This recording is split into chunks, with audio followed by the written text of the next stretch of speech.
Bien le bonjour mes Nakamas, c'est Marius, j'espère que vous allez bien. Alors aujourd'hui je vous retrouve pour parler du scan 894 de One Piece qui est sorti beaucoup plus tôt cette semaine. C'était une très bonne nouvelle, mais bon maintenant on va devoir encore se réhabituer au vendredi je pense.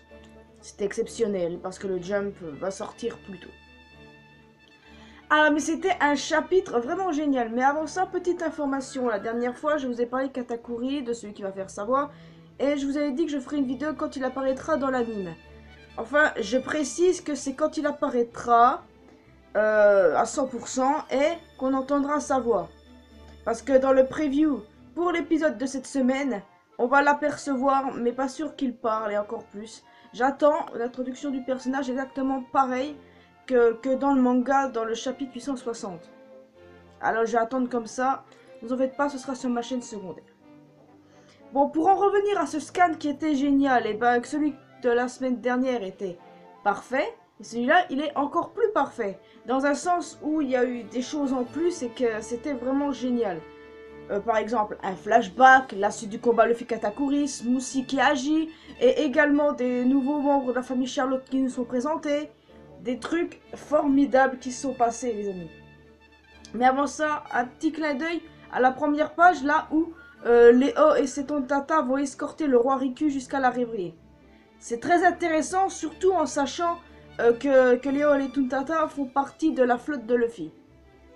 Bon, pour le chapitre magnifique, le chapitre commence avec un flashback entre Luffy et Rayleigh pendant les 2 ans de l'ellipse. Rayleigh entraîne Luffy pour qu'il puisse améliorer son acquis de l'observation. C'était tellement marrant à certains moments et encore plus quand Luffy passe un sale quart d'heure quand il attaque le repas de Rayleigh. C'était assez marrant sur le coup. Parce que ça me fait penser que Rayleigh, ça fait quoi? Ça fait un bail qu'on l'a pas vu, un des personnages que j'apprécie le plus dans tout le manga. Et franchement, l'avoir revu en flashback comme ça, et pas des tout petits flashbacks, hein, comme on a eu droit pendant des confrontations Katakuri-Luffy, et ben là c'était génial parce que le chapitre commence directement avec un flashback, et c'est pas rien. Luffy a les yeux bandés, donc en même temps c'est sûr, et il sent la colère de Rayleigh, tout ça. À un moment, Rayleigh lui demande ce qu'il fera s'il vient à tomber face à un adversaire ultra puissant, beaucoup plus puissant que lui, un gars supérieur quoi. Bah, Luffy a clairement répondu que ça dépendait de la personnalité du gars. Ce que Rayleigh, en tant que second du roi des pirates, seigneur des ténèbres, n'a absolument jamais pensé. Qu'est-ce que ça veut dire ça d'après vous les gars? Eh ben ça peut vouloir dire que si Luffy réussit à cerner la personnalité de Katakuri, il va très bien voir que ce dernier n'a rien de méchant, qu'il a un bon fond et qu'il fait juste ça pour l'honneur de sa famille, et c'est tout. Et pas parce qu'il est méchant, parce que j'ai envie de dire Katakuri est loin d'être un antagoniste. Même si c'est vrai qu'il est décrit comme tel. Pour moi, il est clairement loin du niveau antagoniste. Hein. Mais j'ai hâte de savoir ce que ça va faire hein, si Luffy arrive à ressentir la personnalité de Katakuri. Et cette information a été glissée, c'est pas pour rien. Et ça se trouve, Katakuri peut-être que lui aussi peut maîtriser ça.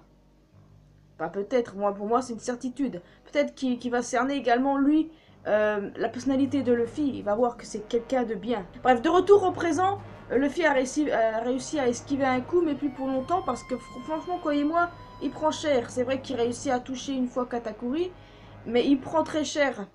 Mais vraiment beaucoup plus cher que son combat face à Crocodile, ou celui face à Luffy, ou encore celui contre Doflamingo. Alors que lui, bah, il se fait tabasser dans tous les sens. Beige, Chiffon et les Firetank sont toujours en route pour pouvoir se rendre à Liqueur Island, là où il déposerait le gâteau pour que Big Mom l'ingurgite.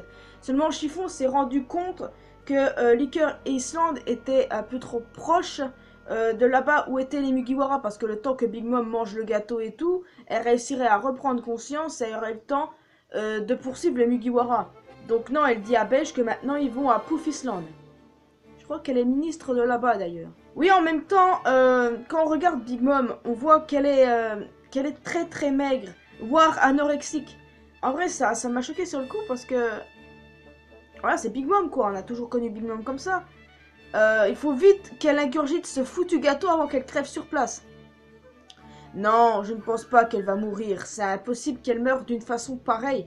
Et ça m'étonnerait fort qu'elle meure durant cet arc. Je crois absolument pas ça, parce que si elle meurt, bye son équipage, c'est terminé. Même si Katakuri est digne de reprendre sa succession, parce que Katakuri en capitaine, ce serait une autre histoire. Mais non, Big Mom ne mourra pas, et encore moins mourra de faim comme ça. C'est clairement impossible. Ce serait pas vraiment logique, surtout pour un empereur, mourir comme ça. Absolument pas. Bref, nos amis Mugi continuent d'esquiver les attaques des ennemis. Et il y a un truc hyper chelou avec Smoothie. Non, genre, elle est devenue grande. Non, mais pas grande, parce que c'est vrai qu'elle est déjà. Mais grande comme un géant, quoi. C'est complètement fou. Et c'est impressionnant. Parce que sa taille comparée à ses deux frangines... Mais elle presque a pété le bateau là où ils sont. C'est surprenant quoi. Mais je pense sérieusement que ça a un rapport avec son fruit du démon. En même temps, je ne vois pas d'autre alternative. Son fruit du démon, on a toujours, s'est posé la question, quel type de fruit du démon c'est? Oui d'accord, déjà c'est un paramécien, ça c'est certain. Sûr à 100% même. Mais de quoi? Bah peut-être que c'est le fruit de l'éponge, hein. On sait comment on tord les éponges, nous, hein, quand on veut enlever l'eau qui a été absorbée par ce truc. Et ben voilà, c'est exactement ce que fait Smoothie avec ses victimes. Ce qu'elle a fait avec des femmes, avec une girafe et un volcan. Mais après, pour augmenter sa taille, je sais pas, ça doit être en fonction du jus qu'elle ingurgite. Mais je ne vois pas d'autre alternative à l'heure actuelle. Il y en a beaucoup qui pensent ça. Et il y en a ceux qui pensent au contraire. Je me demande ce qu'ils pensent concrètement. Mais moi, j'essaye de trouver des petites théories entre-temps. Pour pouvoir voir, par exemple, si j'ai raison ou pas. La plupart du temps, j'ai pas raison, donc je vais pas me vanter. Et puis, ce serait pas choquant de la voir avec un fruit de l'éponge. On a bien d'autres fruits de démon parce que certains ont gueulé sur les forums en disant ça les éponges n'ont aucun rapport avec la bouffe. Vous croyez que le fruit de Big Mom a un rapport avec la bouffe? Vous croyez que le fruit de brûlé en a un rapport avec la bouffe aussi? Et que celui de pudding aussi a un rapport avec la bouffe? Non, faut arrêter parce que quand j'ai vu ça, j'ai dit non mais bande d'ignorants, vous avez complètement oublié ça ou quoi? Donc tout à fait possible que Smoothie ait ce type de fruit du démon. Après c'est à voir, peut-être qu'au prochain chapitre ou dans les chapitres à suivre, son pouvoir nous sera présenté. Peut-être, hein. Parce que j'attends avec impatience d'ailleurs. Et parce qu'elle agit enfin. Et ce n'est pas rien. Enfin. Depuis le temps qu'on attendait ça. Bref. Sanji et Pudding, quant à eux, ils sont partis pour aller sauver Luffy. Je ne sais pas ce que Sanji a dans la tête, mais avec la cavalerie qu'il y a, bah, ils vont devoir trouver un plan ingénieux pour ça, mais j'y reviendrai tout à l'heure. Et encore une fois, j'adore Pudding et ses réactions. Quand je disais qu'il y avait beaucoup de monde à l'instant, et ben en effet parce qu'il y a beaucoup de membres de la famille Charlotte qui nous ont été présentés. Alors j'ai d'abord plus vous situer les noms que leur position dans la famille Charlotte, parce que peut-être que je m'en souviendrai pas. Déjà, on voit les désuplés. Et 5 garçons et 5 filles. Du 36e au 40e garçon.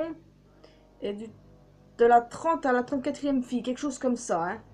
C'est tout ce que je me souviens pour l'instant. Il y a des filles. Une fille qui s'appelle Joconde là-dedans. Qui a avec un dessert aussi, je vous rassure. Et des fils comme Raisin, Yuen, Bruni. Qui est un vrai feignant celui-là. Réveillez-moi quand il se passe de l'action, il dit. Mais il n'y a pas que qui n'ont été présentés, les amis. Il y a également Snack. Oui, l'ancien Sweet Commander Snack qui a été évacué par Rouge. On a enfin vu globalement quoi il ressemblait. Et il a une prime de 600 millions de berries. Ouais. C'est un Sweet Commander et Perospero a une prime plus grande que la sienne. Pour essayer de comprendre la logique, c'est bizarre. Surtout que Perospero, il a la prime pour être un Sweet Commander, si vous voyez ce que je veux dire. Ça me paraît d'ailleurs bizarre, ça. Les liens avec les primes, tout ça, pour moi, c'est assez dur parfois à mettre en pratique, donc m'en voulez pas. Il garde un mauvais souvenir de la pire génération. En même temps, il a de quoi. Mais bon, c'est un design pas terrible, honnêtement. Bon, je m'attendais pas à quelqu'un de classe, pour être honnête avec vous, parce que personnage classe, quoi, on a déjà Katakuri-sama, donc pas la peine d'en rajouter. Mais dans tous les cas, ils sont tous là prêts à accueillir Luffy. Et ça va être la merde, parce que si Luffy vient sortir, il va se faire cueillir, il n'aura même pas le temps de dire ouf, qu'il se fera vraiment tabasser de tous les côtés. Tant que Sanji trouve vite une solution, mais encore une fois, j'y reviendrai après, parce que peut-être qu'il y a des petites solutions qui vont se passer. On va revenir au combat. Alors pour le combat, c'est complètement ouf, parce qu'il y a quand même des trucs de fou qui se passent. Parce que, à force de regarder Katakuri s'adresser à Luffy, tout ça, c'est comme si Katakuri voulait que Luffy le surpasse, quoi. C'est comme si c'était comme ça, c'est assez étrange. Bon, Il y a des gens qui trouvent encore incohérent le comportement de Katakuri, parce qu'il y a quelques chapitres en arrière, en effet Katakuri il voulait vite en finir avec Luffy, et il disait « Ne bouge pas, reste sur le sol ». Alors que là il lui dit « C'est ça, relève-toi ». Je vous explique en fait la mentalité maintenant, parce que j'ai découvert ce qui se passe, et c'est simple, j'ai même pas découvert, c'est tellement simple en fait. Dans les quelques chapitres avant, Katakuri ne considérait pas Luffy à sa taille, sa hauteur. Et là, ça a changé. Donc c'est pour ça que là, il veut que le combat dure plus longtemps. Pourquoi? Parce que Katakuri, il prend du plaisir. Parce qu'il a enfin trouvé un adversaire à sa taille. Ça ne l'ennuie pas du tout. Et il aime beaucoup. Alors qu'il y a quelques chapitres avant, bah, il considérait pas du tout Luffy à sa pointure. Et il pensait qu'il allait le rétamer facilement. La mentalité du personnage a changé à ce niveau-là. Et peut-être qu'il sait que, comme je l'ai dit tout à l'heure, en rapport avec la personnalité des gens en fonction du acquis de l'observation, il se peut que Katakuri ait aussi cerné Luffy. Il faut que penser à ça. S'ils se sont cernés mutuellement, qu'est-ce qui va se passer? Parce que oui, dans l'histoire, je vous ai parlé des pas mal d'options qui s'offraient, que Luffy gagne, Katakuri gagne, ou qu'il y ait d'autres alternatives. Mon alternative pour moi, ce serait plutôt que Luffy fasse toucher le sol à Katakuri. Parce que je dois vous l'admettre, même si je pense que Luffy va gagner, je l'imagine quand même très mal battre avec Katakuri. Déjà qu'il a été aidé par Nami pour vaincre Cracker. Cracker qui se cachait pourtant derrière ses biscuits soldats. Je pense que il lui fera plus toucher le sol. Katakuri dira un truc du genre: t'as fait toucher le sol, tu as gagné. Point. Ça peut faire un très bon truc. Ou sinon, il n'y a pas de gagnant et se retrouveront plus tard. Luffy annonce une nouvelle forme du Gearful. Snackman.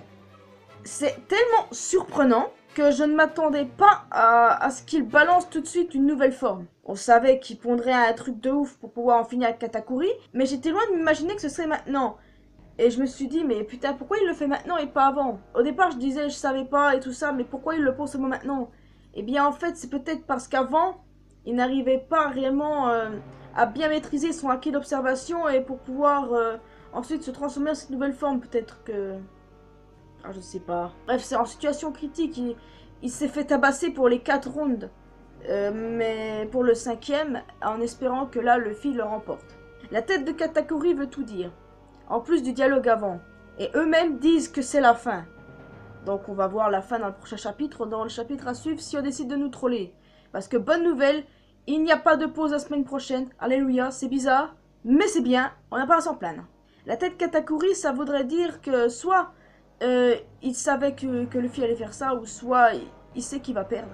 Dans un cas ou dans l'autre, c'est un peu difficile en soi à imaginer, parce que les guerres Twitter vont reprendre de plus belle. Déjà qu'elles ont repris un petit peu ici, et que j'en ai marre à longueur de journée voir mes fils d'actualité de ça. Donc faudrait arrêter. Donc voilà, vivement que ce combat soit terminé pour que les gens évitent de gueuler. Je suis sûr ils sont capables de gueuler même après. Bon, j'ai hâte d'être au prochain chapitre. Bon, je vais revenir un instant sur des choses qu'on n'a pas vues. Par exemple, le Germa, ça fait plusieurs chapitres qu'on les attend. Qu'est-ce qu'ils vont pouvoir faire? Alors peut-être qu'ils vont aller aider les Mugiwara face à Smoothie, parce que la taille de Smoothie, ça pour quelque chose. Et je ne sais pas, qui pourra se battre contre elle? À part Reiju. Parce que j'imagine peut-être aussi Jinbei tenter de faire quelque chose avec Brook. Mais sa taille peut poser problème. Déjà qu'elle était pas mal grande, j'en étais à Sanji et Pudding. Bon d'ailleurs, ils ont pour but de sauver Luffy à l'heure actuelle. Mais comment ils vont s'y prendre vu qu'il y a des troupes? Je veux bien que si Sanji se cache dans Rabion et qu'il n'y a que Pudding qui arrive et qui essaye de convaincre tout le monde, mais qu'est-ce qui va se passer? Je pense pas qu'à elle seule elle arrive comme ça, et encore moins Sanji. Il y a deux options qui peuvent s'offrir actuellement. La première, soit Sanji a le plan ingénieux d'utiliser Pudding comme son otage pour pouvoir avoir la garantie qu'ils laisseront Luffy s'enfuir. Mais de ça, j'en doute parce que ça m'étonnerait que Sanji mette la vie d'une femme en danger, quoi. Mais ça m'étonnerait quand même. Après, deuxième choix, le Germa arrive et c'est le gros bordel et qu'il profite de ce bordel pour pouvoir aller aider Luffy là où la finale entre lui et Katakuri a lieu. Là c'est possible parce que dans un cas ou dans l'autre, ils sont tous dans la merde.